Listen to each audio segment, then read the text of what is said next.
Teka, may sasabihin ako sa inyo dito. Ano na naman yan? Na-approvehan na yung visa ko papuntang Japan. Wow!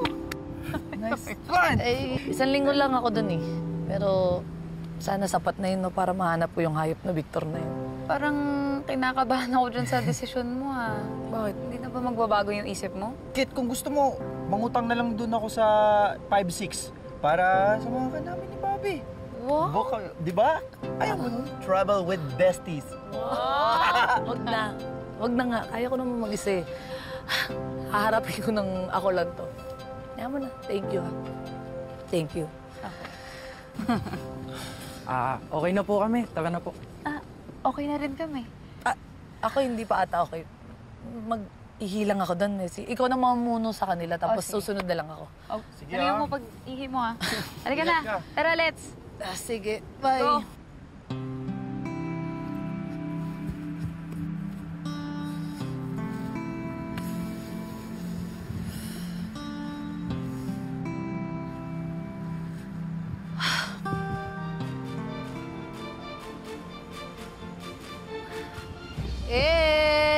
Shoutout nga pala sa mga loyal subscriber ko na palagi nanonood ng aking vlog. Siyempre, alam nyo na kung sino kayo dahil wala pa naman kayo sa 10, di ba?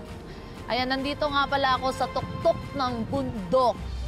Di ba? Ito, di ba nakikita nyo? Ang ganda. Nandito ako kasi meron akong importanteng sasabihin.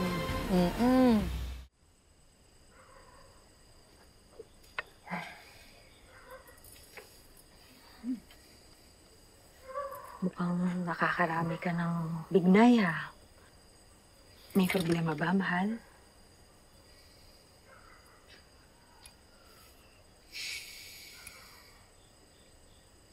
Para kasing nakukonsensya ako eh.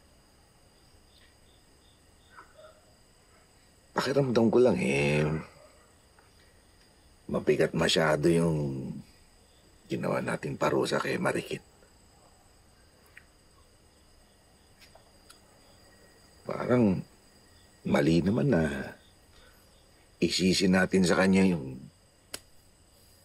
pagkawala ng baby. Baka naman hindi naman niya sinasadya yan.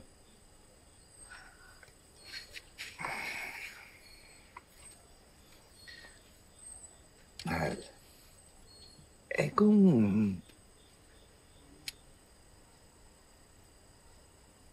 pabalikin na lang kaya natin si Ikit. Baka mas makakabuti para sa ating lahat na kakalimutan natin ang galit. Tapos tatawarin natin si Ikit.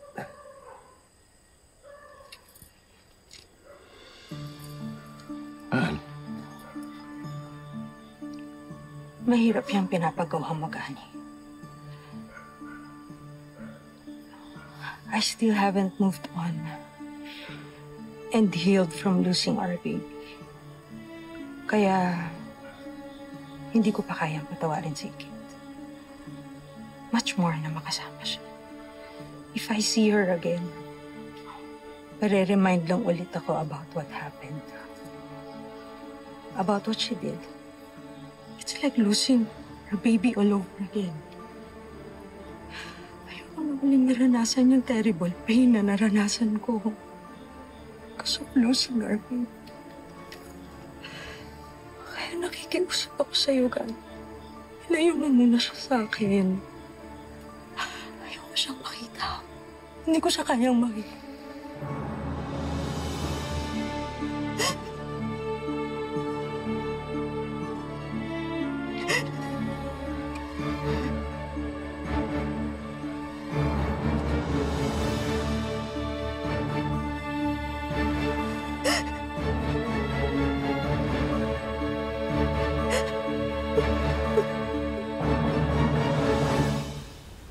Beshi, ito yung address ng 3-star hotel sa Nagoya na pinagtatrabaho ng dati kong kliyente. Mabait yan, galante pa. Sinata nga ako eh. Sabi nga, sagot niya na daw yung stay mo doon. Kaya wala ka nang poproblemahin. Okay, sabi, maraming salamat. Thank you rin sa'yo. Alam mo naman, malaking tulong sa akin yan eh. Meron pa naman akong pera. Pero ilalaan ko na lang sana yun para sa mga pinagkakautangan ko eh. Di ba? Para makabawas-bawas man lang ako. Buti nga nakachamba ako ng piso per. Yung piso pamasahe promo sa aeroplano. Teka lang, ano si Aming Gani? Wala ka ba talagang balak sabihin sa akin?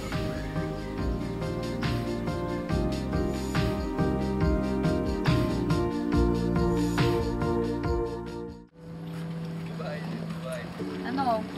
Nakakabahan ka na, no? Oo. Besh, wala ka nakalimutan na yung ticket mo, tsaka yung passport mo. Dito na pala? Andito na. Kasi chinek ko naman bago ako malis ng bahay. Very good ka talaga, Besh.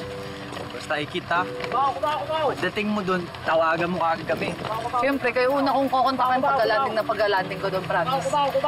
O basta, Besh, mag-ingat ka dun, ha? Magka-problema ka. Huwag ka na magpatumpik-tumpik pa. Umuwi ka kagad dito sa Pilipinas. Gets mo? Oo po, bakla. Paulit-ulit ka dyan. 20 times mo nang sinabi sa akin yan. Gusto mo gawin ko pang ringtone. O sige. Alam mo naman na concerned lang ako. Ikaw naman. Ay, Lala. Ano na, iiyak yan! Tignan mo!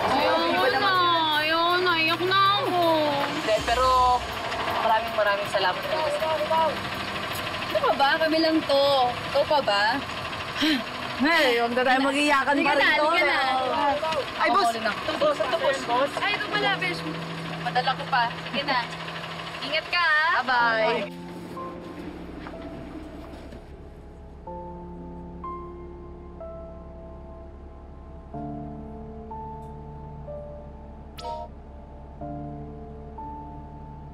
Tay, pasensya na po kayo kung hindi na po ako nakapagpaalam sa inyo ng personal.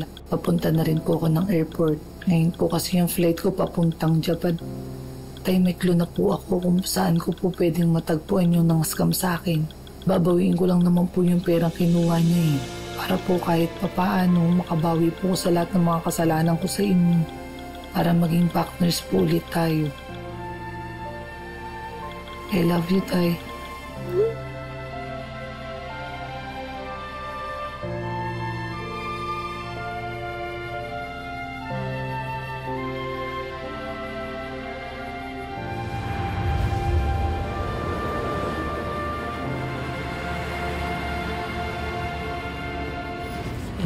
Japan, sagot sa kahirap. At ba naman hindi ko maintindihan? Parang puro noodles.